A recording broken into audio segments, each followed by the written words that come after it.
Good evening, everyone. Hi, I'm Lee Love. Thanks for joining me. This is Friday night, excuse me, Friday night photo mentor question and answer period for new photographers. And I want to thank everyone for joining me this evening. Again, every Friday night at 9 p.m. Eastern Daylight Time. And on the West Coast, it would be, I think, 6 p.m. Pacific Daylight Time. And if you're in some other part of the country, it would be 0100 Zulu, or what's called Greenwich Mean Time, or nowadays I guess it's called Universal Coordinated Time. But anyway, wherever you're watching from, thank you very much for joining us. If you're watching live, that's great. We'd love to have you with us. It's your chance to ask questions about anything photography related. And if you're watching on the replay, that's great too. I'll give you in a minute some instructions on how you can ask questions. Tonight, let's see, we're going to do things a little bit different tonight, but let me first tell you about the purpose of the show if you've never watched before. The purpose of the show is really to encourage, educate, and mentor new photographers. And the reason for that is I see so much misinformation and myths and just bad advice on groups and forums and things like that, that I decided that I wanted to help the new photographers, encourage them and get them going and not discourage them. And so that's the purpose for Photo Mentor TV. Let's see, to ask a question. Well, again, this is a live question and answer, but even if you're watching on the replay, you can still ask questions. The way to leave a question is if you're watching on Facebook page, you already know the URL, but if you go to facebook.photomentor.tv, that'll take you directly to the Photo Mentor page. You can put a Q in front of your question with a colon, and then it'll show up here in my software, and I'll be able to put you on the air and also to answer your question. If you are on YouTube, you can do the same thing. You can go to youtube.photomentor.tv. You can watch there, and you can also ask questions there, and same applies. Just put a Q and a colon in front of the question, and it'll pop up. If you're watching this on the replay, thank you for joining us. And you can send an email to help@photomentor.tv, and I will either add that question to next week's show, or I'll reply directly and see if I can help you with any questions that you might have. Tonight's show is going to be a little bit different because it is the first Friday of the month, and this is the first time I've tried this, so we'll see if we crash and burn or not. But what I've decided to do, the first Friday of the month, I'm going to do the first part of the show will be reviewing your images. So if you want to get some feedback on some of your work, you can do that. Here is the process for doing it. You first can submit up to 3 images per month, per session. I'll review the images, and that'll be anonymous only. I won't use your name or anything like that. Not because of any particular reason. It's just that I don't want to embarrass anybody. I'm here to encourage you, not discourage you, so that way hopefully more people will feel interested in submitting their work, especially new photographers. I know they're a little bit shy about having some of your work seen, and you don't want to be embarrassed. So anyway, the images will be reviewed on 3 categories. I'll look at them from composition, from a technical aspect, and from the subject matter. Again, as I said before, we'll should do this the first Friday of every month. And again, instructions: if you want to submit your photos, send an email to help@photomentor.tv, and if you put in the subject line, if you put the word review, that'd be very helpful in making sure that I see them and it gets sorted out of all the other hundreds and hundreds of emails I get on all my accounts. So that'd be great. I appreciate that very much. Okay, I guess we'll start with doing the first review. Now, again, I don't know how this is going to go. This is the first time I've done this. It's also the first time I've done this with this software. And so we're doing a whole bunch of things new here. So we'll see what's going to happen. Who knows? It all crash and burn, like I said. But what the heck? It's just live TV. How bad can it be, right? Okay. The first image that we want to take a look at this evening is let's see, where are my notes? Sorry about that. This one I called MF00 stars, and the 00 is a designation. I don't know if I'll stick with it or not, but 00 means I don't know how long this person has been a photographer. If it's a 01, then it's a year less. 02, 2 years less. A 05 means there's 5 or more years. So, okay, so this is a photo I call again stars, and I got to be honest with you, there's not much I can tell you about this. It's just a really good image. Normally, I would be, focusing on doing more rule of thirds, not put things in the center. But in this one, it actually works very, very well. This is one of those times where it does work to have an image in the center because it's symmetrical and it really frames the image just fine. I would have, again, having the star in the middle there, or the object, whatever it is. I'm not sure if it's a star or a planet or a dirty sensor. No, just kidding. It works perfectly having it straight over the lens there. This little markup there at the top, by the way, is part of the software. I would normally have, if I were going to give any feedback in the past, I probably would have said to maybe come over here and maybe put some light on this. Use your light painting. You can use a flashlight or a strobe or something like that to brighten the foreground up, just to kind of make it stand out. But I got to tell you, I think on this one, it works pretty well just the way it is. So I think that's a really nice image. There's not much I think from a composition standpoint. Subject matter's interesting. It makes me want to know more. It's very peaceful. And technically, I think it's exposed properly. It looks good. There's my eye is drawn immediately to the center of where I want to be, where the photographer wants me to be looking. And so I'd say this one is a well done on this one. So not much in the way of feedback. So that's good. Okay, so the next one is, I call this one. This one is PE03. I think this person's been shooting for about 3 years or more, maybe somewhere around there. And so it's a really interesting, it's, starting to look like it's about the point where we're getting in fall now. You can see the fall colors, and it's composed really well. If I had any, again, you can get really picky on these things. And so what I want to try and do is not tell you whether I like it or not, but whether I think what works for the image photographically. I would say if the colors look great. I don't know if you can see them on your monitor, what they look like, but here they're nice and punchy. The composition is nice. I'm not sure if the road here is right into the corner, which is good. That's what you want. You want to draw the viewer's attention to here, and you want to lead them up where you want them to go, and that's exactly what this picture is doing. Maybe if I had to make a suggestion, maybe a little bit more, maybe I'd like to see if it was tilted down just a little bit less, maybe of sky, and just a little more road, just a hair. Not, again, it's all, that's being a little bit picky, but I think the subject matter works the way it is. I like it. I think it works great. And so that's the only thing I would have to say is probably just a little bit, maybe a little more on the road to help with the composition. So sorry I can't be more picky on these things, guys, but these are good pictures you sent in. So let me go to another one here and see. Okay.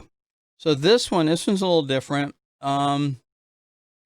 This one I call SR00 Bird because I don't know how long this person has been a photographer, so it's a little bit different. This one, there are some things they could have done to improve. I think the color's great, but I think there are some things they could have done to make it work a little better. The first one is, cutting off the feet. It would have been nice to see a little more of the, I guess, is this a heron, I think, maybe? I'm not sure. As you can see, I'm not a wildlife photographer by any means. Maybe a little more of that would have been nice. And the other thing is that, you could say, some people could say, oh, well, you should have blurred out the background, but maybe a little bit, I don't know what this was shot at, but it looks like it's a pretty bright day. Let's say F8, F11, but that doesn't bother me as much as the framing could have been. So it should, I think maybe if it would have been not cropped more, but if the gentleman would have taken, I think it's a gentleman, sorry. If the person would have taken and moved over just about, here's a good situation where 2 seconds would save you a ton of time in post-production. Well, there's not much you can do here, but my point is, if he'd have moved, again, I'm making assumptions that I don't know if it is or not. If the person would have moved over just, a few inches, let's see if I can undo this. Just like I said, I'm not sure of the software here. All right, well, so if the person would have moved over, just a few inches this direction, then this would have put the bird over here, okay, and that would have been much better framing. And then the boat would have been nice and visible, and it would have been, the head of the bird may have been right around here somewhere, and so the looking into the boat, and that might have worked a little bit better on that one. So, yeah, not bad, good exposure. So I would say that just watch your composition on the legs there. Don't cut off if you don't have to. And again, right before you push that shutter, this is something that I preach a lot. Right before you push that shutter, stop, look in all 4 corners of the frame, left, right, bottom, left, and make sure there's something you need to do. Maybe you do realize you need to move over. Maybe there's something growing out of the person's head. Maybe there's something you don't eliminate, or maybe something you want to add. But just take that few seconds right before you push the shutter and look at those 4 corners, and I think you'll find that'll help your photography a lot in composition. So that's the deal on that one. And then I've got one more. This one is, I'm going to say it's my favorite out of the evening. Couple things. It's a great image. There's not much you can really say about this image. I don't know. This one is TJ05. I'm pretty sure this person's been shooting for quite a while. The only thing, I'm not sure if it's my monitor or my iPad or whatever, but I don't know what's going on with this focus, this blur here. If you look real closely, you'll see that there's something on the fringe of the edge of the frame there, but I don't know what's going on. That's not a big deal. But the thing that makes this picture work, both the subject matter is fantastic. It's interesting. It draws you into the picture. You want to know more. And so the subject matter is excellent. Technically, it's perfect. I don't see anything that could have been done there. The toning is just right. It's not too much, but it has that little antique feel to it. And the other thing is about the subject. Person's looking into the frame there, or kind of leaning. That makes, I think, this really, really work.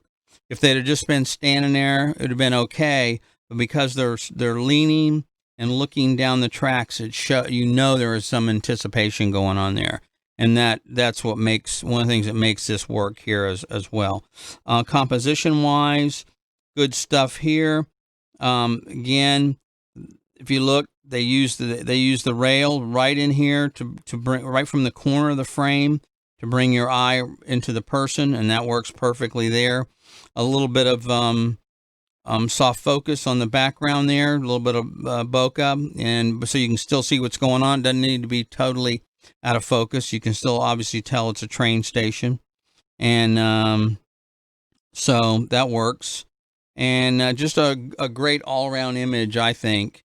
And so the lesson here is the subject is excellent. Work on the subject. Tell a story. Make sure you're trying to tell a story the best you can. Make it interesting for the person. Bring the person into the subject or into the frame and make them want to know more. Again, the leaning also helps that quite a bit. And the sepia or the toning really gives it that little bit of edge or that little bit of aging to it. And the composition is great, right where they place the train tracks there in that curve, bringing them right in there. If they'd have been standing somewhere else, they wouldn't have gotten that. And so that's good, really good composition on this photographer's part. So nice job on that one. Okay, so that's kind of the way this is going to work. Hopefully, we won't do them real quickly, but they were all really nice images, and there wasn't a whole lot I could add to them. And so hopefully that'll work for you guys. You'll kind of see where I'm going with this. I encourage you. Let me just show you one more time.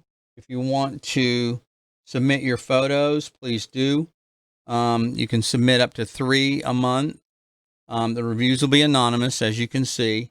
Composition, technical, and subject matter is how I'll look at them and kind of see if they're working or not based on those 3 criteria. The first Friday of the month is when we'll do the reviews, and send an email to help@photomentor.tv with the subject review in there, and I'll send you some information on how to submit your photos. Okie dokie. Good deal. All right. Let's see what else we got going on here. Okay, we got some questions this evening, which is why we're here, right? And so the first question comes from Keith, and Keith wants to know what's a good camera and what lenses are good for a Samsung camcorder. Okay, so it's kind of a dual question there, Keith. I'm not quite sure I understand exactly what you're asking. So if you want to know a good camera, let's kind of start there. I assume what you're asking is a good camera based on a still photography. There's a lot of great cameras out there, a lot of good cameras. I would say my advice is to try and stick with a mainstream camera, meaning a Canon or a Nikon are going to give you the most for your money. There's more of them out there. There's a lot of third-party accessories available for them. And as people upgrade and buy new cameras, there's a lot of those products on the market. So that is probably where you'll get one of the best deals. Sony is also an option in there. They're becoming more and more popular. There's more accessories, I think, and a little bit better support for the Canon and Nikon, but whatever works your budget. I would not get something too old. In other words, I know a lot of people will say, "Oh, I've got a good deal on a Nikon D90 or a Canon XT1 or something like that." Those are a little too old, and you're not going to save that much money. You might save $100, but if you look around, you can get a pretty good deal on a camera that's maybe 2 years old, maybe 1 or 2 generations ago, and still get a lot more for your money. You can probably get a better camera. The thing you want to look for are the number of shutter releases on it, how many times it's been fired, and that'll give you an idea of, it's sort of like mileage on a car. That'll give you some age, kind of look at the age of the camera. If you want to get a new camera, on entry-level cameras, I would say look at the Nikon D3400. I guess it's maybe the D3500 now. I can't keep track. Or the Canon T6i. Again, I think the T6i has been replaced by the T7 and the T7i. There's a couple of differences between the I version. I think they're primarily video, but you need to look into the specs, compare the specs on those and see what but a T7 or a D34 or 3500 would be great entry-level cameras. Now, as far as Samsung camcorder, I assume those cameras don't have interchangeable lenses. So what happens is you typically have something you screw on the front, a lens. And there's two types. There's a wide angle and a telephoto. The wide angle obviously will give you a little more field of view, and the telephoto will give you a little narrower view. So if you don't have a big zoom on the camcorder, those lenses will kind of help you on that. I assume that's what you're asking for. They're going to be a compromise. Anytime you put glass in front of the glass, the manufacturer, you got to be careful, because something like that will deteriorate, will kind of affect the quality of the lens. But it's a camcorder. I mean, come on. We're not looking at, you may be doing color correction. You may be doing some changes on it anyway. So just there's going to be some imperfections in the quality of those lenses and how they look. But sometimes you can use that as a special effect. So Keith, if I didn't answer your question, please feel free to add to that, and I will address it the best I can. Okay, let's see what else we've got here. The other question we have this evening is from Christy, and Christy says, doing my first couple photo shoots soon. What and who do I focus on? Can I still get a bokeh background with two people in the photo? I'll be taking these photos outdoors at golden hour. Okay. So there's a couple things going on there too. There's a lot of questions and a lot to unpack. First thing I notice is golden hour. So that means late evening. So the chances are not a lot of light. So you got to have to be careful, because number one, you're going to be up against the light. It's going to be, you're going to be, got to be quick. Got to get those images in there. Got to make sure you're adjusting your camera. You're still adjusting the ISO as the light goes down, as their sunlight goes down, to be able to capture those. Assuming that you're not doing flash photography or other kind of lighting, which is what you should be doing, but you're new, and I get that. So that's the first thing. So you're going to be struggling against low light conditions. Who do you focus on? I assume what you mean is the person. Well, it depends. I mean, if it's a couple, you want to focus on both of them. If you put them front to back, then, and your aperture is set at about 4.5, 5.6, I'm sure the camera you have that's probably the typical lens. You don't want to shoot wide open unless you're really far back, because then your depth of field is going to be very, very shallow, and you might miss focus. But you can focus on, the person in the front, and the person in the back should be in focus depending on the aperture you're using and how close you are to the subject. But if you do 4.5 or 4.5, 5.6, then the chances are your depth of field are going to be pretty good there. You can actually look that up and calculate exactly what that's going to be. You can still get a decent out of focus bokeh. And what I recommend, instead of using a 50 millimeter and open it up to 1.8, which is what most people would recommend, use your kit lens or your telephoto. Typically it's a 50 or 55 to 200 or a 70 to 300. If you take that lens and back up and zoom in, that will compress the image, it'll compress the background, and it'll give you a blurry background. And so that's a trick you can use. And it's also very flattering. The longer the lens, the more flattering typically it is to the facial features. And so that's about it. Hopefully that will work. Again, do some test shots ahead of time before you, that's what I would do when you get them out there, trying to get them out there a little bit early. Do some test shots. Just tell them, hey, you're just checking your settings. Take a look at them real close. Make sure they're in focus. Make sure you're getting what you want before you actually start shooting. And actually, sometimes if you do that kind of, hey, I'm just relaxed, you guys hang out there, I'm not really I'm just checking my settings. You do that, sometimes they're more relaxed. You can actually get some pretty good pictures out of them. Okay. The other one here is, again, Keith followed up with me, and let's see. Keith says, is the Canon PowerShot good? Depends on the model, Keith. The PowerShot is typically their point and shoot cameras, which are great. It just depends on the model. and you know, the money you have to spend for it. But yeah, any of those cameras are going to do pretty decent job, better than a phone at least, because you have some zoom to them. And having an optical zoom is really better than a digital zoom, which you would be doing on a phone or something like that. And it's a great place to start. I always tell people, focus more on your composition.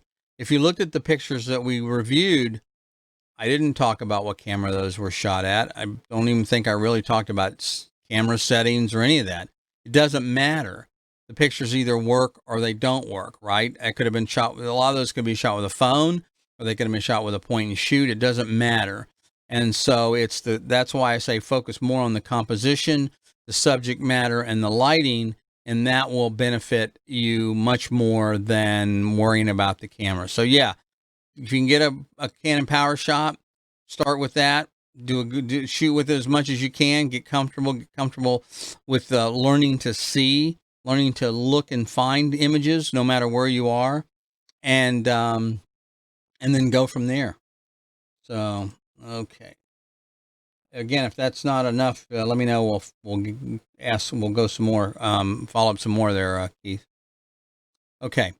So this one is from Lucy, and Lucy says, tomorrow is a very important day for me, my first official portrait photo shoot. So please share with me your comments and skills for your first story about your first experience and what's most important I need to know about your first photo shoot. Okay, first of all, Lucy, congratulations. I know it's very scary. You're worried about doing a good job for the client, and as we all are. And that's important. You don't want to take this for granted. You want to be diligent about it and do a good job. I would say my first piece of advice would be, try not to worry too much about the technical aspects. So in other words, if you have to shoot on auto, shoot on auto. If you have to put on program, put on program. If you aperture priority would be my preference. Pick the aperture and then let the camera pick the shutter speed and put maybe auto ISO, or maybe just bump the ISO up.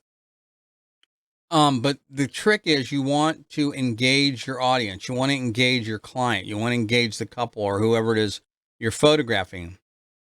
That's how you'll get the best picture. If you're fumbling with your camera going, oh, hang on a second, and you're worried about it, and I think I made a mistake, and let me try again, they're going to lose confidence in you. So you just want to do your best to try and get some settings that work, and then just worry about the person. Focus on them, turn this way, do that, talk to them, find out about what they're doing, learn a little bit about themselves, try and get them to relax. It's also one of the reasons I will use typically longer lenses. A lot of people say, oh, I use a 35 or a 50 or something I like an 85 or longer. And the reason is because I'm far enough back, and there I'm not in their personal space. I'm not in, and most of these people we're working with are not used to having their picture taken. So I want to stand back and make them feel a little more comfortable. And that's one way to do that is by using a longer lens. So I doubt that really was too helpful to you, Lucy, but there's a lot of experiences, and it's not just on your first photo shoot. It happens on a lot of them, believe me. So even the ones you think are going to be easy sometimes turn out to be more difficult. Okay, Keith's got a follow-up. He says, what do you recommend how to get better at storm photography? Interesting. It's interesting. I'm going to post in the comment section, Keith, when this show's over, on a guy I just found. His name is Bill. No, not Bill. I'm sorry. Oh gosh, I can't think of his name. That's awful.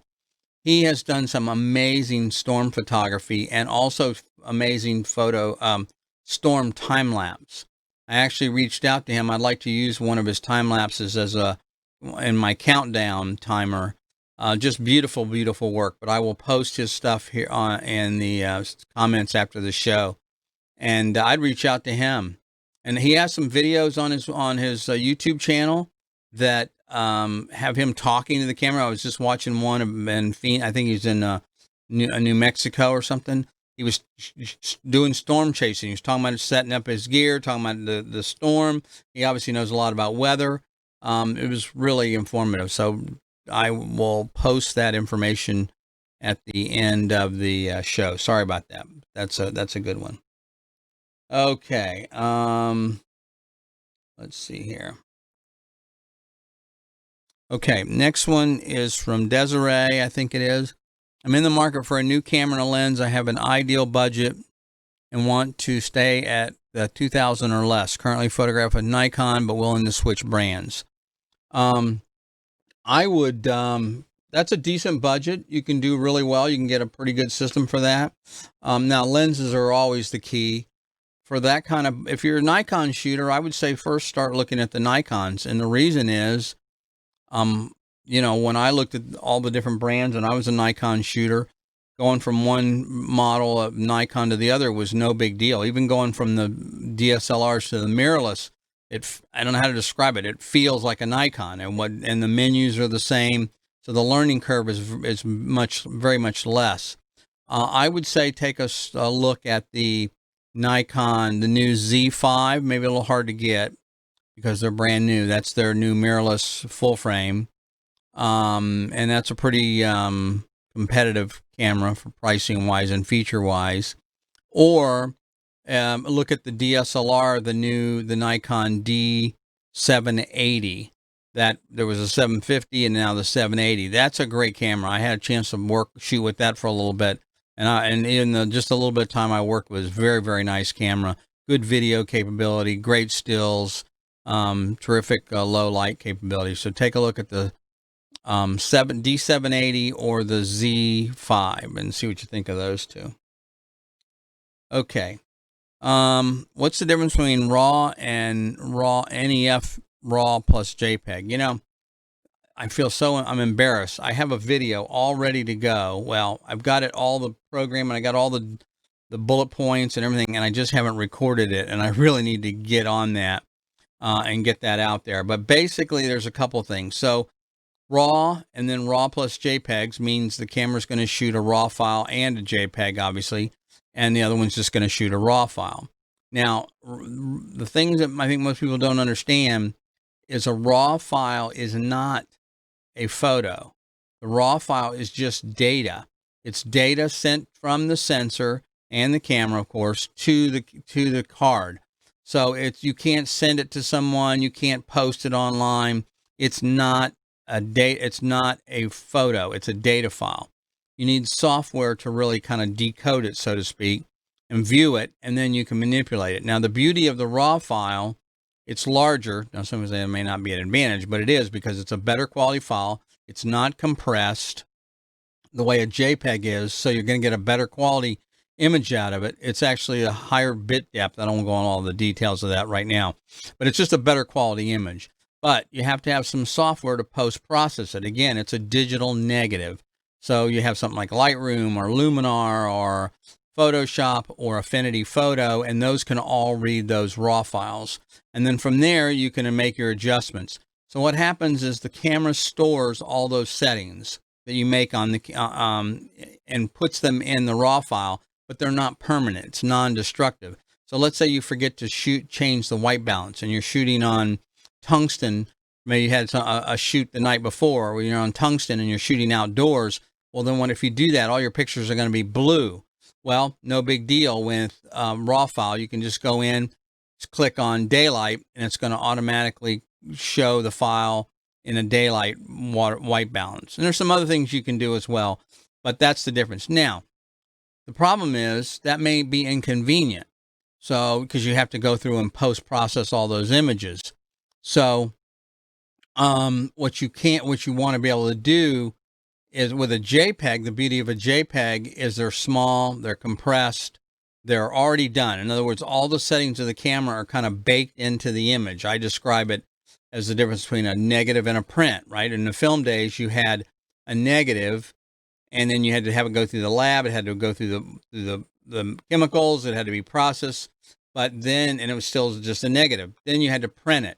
Printing is where you could do some color correction. You could make some dodging and burning. You can, whatever. And then it becomes a print. That's the equivalent to a JPEG. A JPEG comes out as a print automatically. All the settings of the camera that are baked right into the image. So you can change a little bit, but not much. So why would you want one over the other, right? Well, sports would just, are going to be much faster situation. You may be need a higher frame rate. Your camera can shoot a higher frame rate or JPEG because they're smaller files than if they're raw. When I was doing photojournalism, there were many times where I was on location, covering the Pope or the president or whatever, and the wire service or the newspaper or the publication I was working for wanted the image immediately. So what we would do is we would shoot a couple of, let's say the Pope comes on stage or lands at Andrews. You get a couple frames, him coming off. You then take that, you pull the card out, you immediately put it in your computer, you put some you captioning onto it, and you send that JPEG off. So within a few minutes or less of him stepping off the plane, they've got that on their website. So that's where you would want a JPEG. But I also want to shoot raw, because then I may want to do something more with that image. Maybe it can be a cover shot. Who knows? So that gives me the best of both worlds. So anyway, sorry about that. Hope I went a little bit long, but it's a kind of a tough subject. Okay. Let's see. Keith here has another one. Let's see what you got here, Keith. What? Whoops, that's the wrong one. Sorry. Okay. Keith also says, how do I put a camera flash for a camcorder? Okay. So a camcorder is going to use constant light. So you're going to want an LED light of some kind, not a flash. A flash obviously is going to be a burst. It's going to be more powerful. It's great for still photography, but for video on a camcorder, you want an LED or a constant light source of some kind. And then the other one is an off-camera good or bad? Depends on the camera. There's nothing wrong with getting an off-brand camera if the budget's right and it does what you want. Look, here's the truth. You never have all the equipment that you want. So you're always going to want to upgrade. Eventually, this is great now. Doesn't matter if it's a $200 camera or a $5,000 camera. There's always something better. And as you get better and better, you're going to want to upgrade.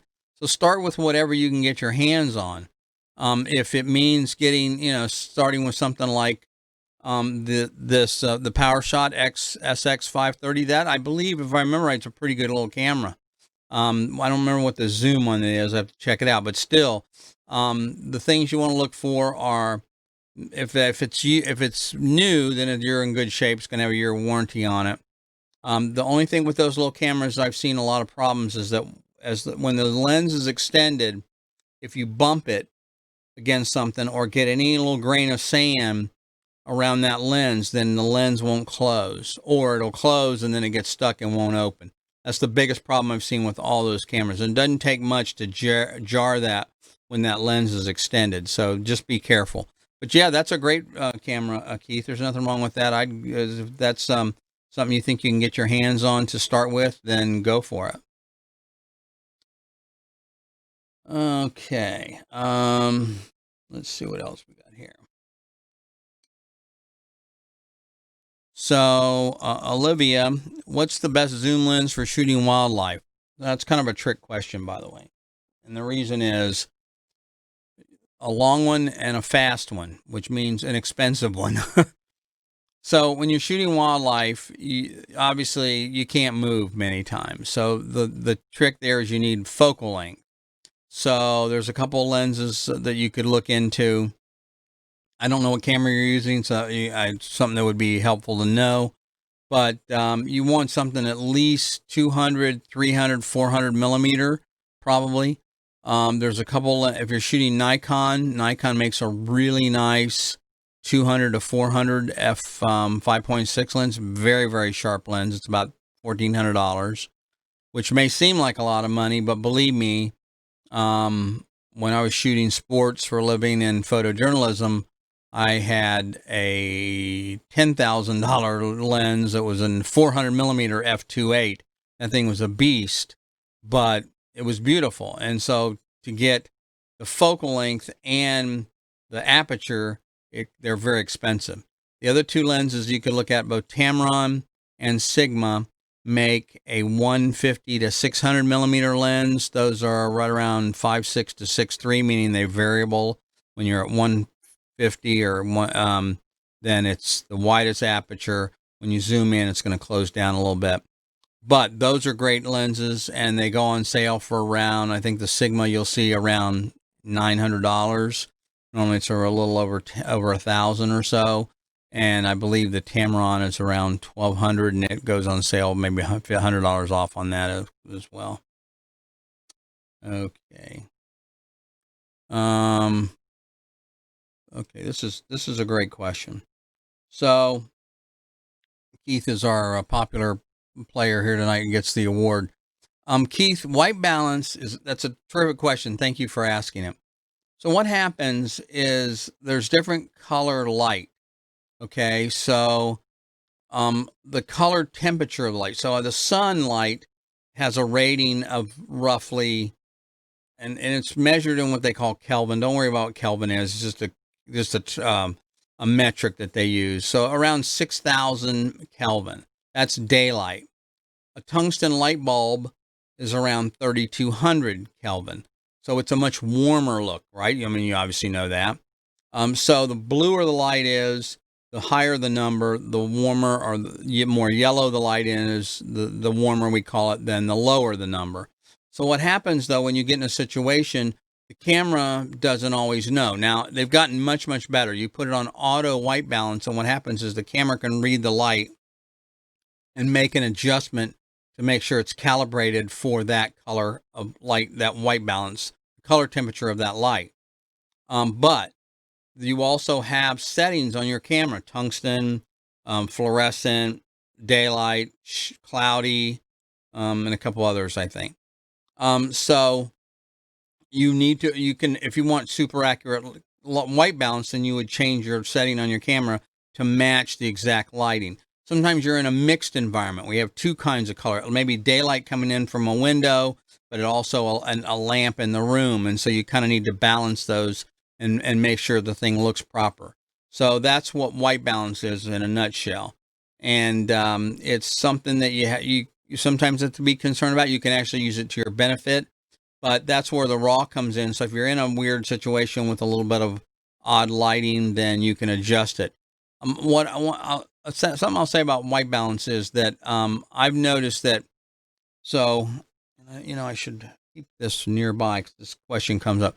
There's a chart you can put up that has a whole bunch of little squares on it, and those squares are colors, and also then there's a gray card. And what you do is you put that card on front and you shoot that card first. And then that calibrates your camera, or even if it doesn't calibrate the camera, when you get back and start using your software, you can click on an eyedropper on that gray card, and it says, "Okay, now I know this," because it knows that card is supposed to be a certain color temperature, or at least color. 18% gray is typically what it is. It knows what that is. It's a calibrated color, so it can use that as a reference point. Otherwise, you don't have a reference point. Anyway. Probably didn't answer your question. I'm kind of rambling a little bit here, but and then the other one is, do I really have to edit all my photos? No, not really. But what I will tell you is that the editing is where the other half of the process comes in, meaning taking the pictures is only half the battle. But then when you get them in the computer, you may want to do something with them. Maybe you want to warm them up. You saw the picture that I showed you of the gentleman at the train station, right? That was something that was done after the fact. When he took that picture, he might not have known that's what he wanted it to look like. Maybe after. So you don't have to edit them, but you're going to get more enjoyment out of them. Here's the way I do it. Depending on the client, and if I'm allowed to, if I can, not in a big time crunch. I do my shoot. I bring the images in. I put them in the card reader, and I copy them to the computer. And I just quick review just to make sure they were all there and that it worked out. Okay, then I'll wait about a week. Then I'll come back and look at those images again. And I find that if I put a little bit of distance between the time I shot them and when I'm processing them, I have a much more better perspective on what I want the image to look like. because sometimes the image may be accurately white balanced, but it may look too cool. But if you're photographing something that's in summer and you want it to be a little warmer looking, maybe add some tone and some feeling to it. Remember, this is not technical. This is artists. So you're kind of combining the artistic side with the technical side. So you need to know the technical side to know how to capture the image you want, but ultimately it's what you want to convey as an artist, as a photographer, and that's not necessarily technically accurate. So hope that. All right, we're going to do one more from Keith, and then we're going to move on. We're almost out of time here. What does manual mode mean, and do I need to learn it? Okay, everybody's going to tell you need to learn manual mode. I'm going to tell you, don't worry about it right now. What manual mode means, there's only 3 things you can change, maybe 4, on every camera. I don't care if it's a Hasselblad at $50,000. I don't care if it's $100 film camera. You can change the aperture, the opening of the lens. You can change the shutter speed, how fast the lens opens and closes. You can change the sensitivity of the film or of the sensor. That's called ISO. And then the 4th one is focus. And that's it. That is the only thing you can change. So it doesn't matter. So the aperture, shutter speed, and ISO are, they call a triangle. So if you change one, the other one has to change as well. When you go to manual, you have to change all 3 of those yourself. So that's why I tell people, don't worry about that when you're just starting. Shoot on auto or program. Sometimes program will make some changes, but let you override some of them. Or shoot on aperture priority. You pick what the opening of the lens is. Let the camera pick the shutter speed and the sensitivity or the ISO. And if that's not quite right, you can adjust one of them. In other words, why turn $1,000 digital camera into a stupid 1960s film camera? It doesn't make sense. You want to let the camera do some of the work. So anyway, I hope that helps. Okay, let's see if we got time for a couple more here.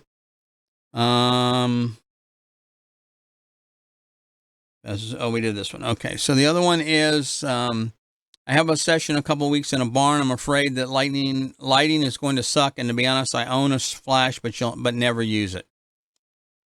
Learn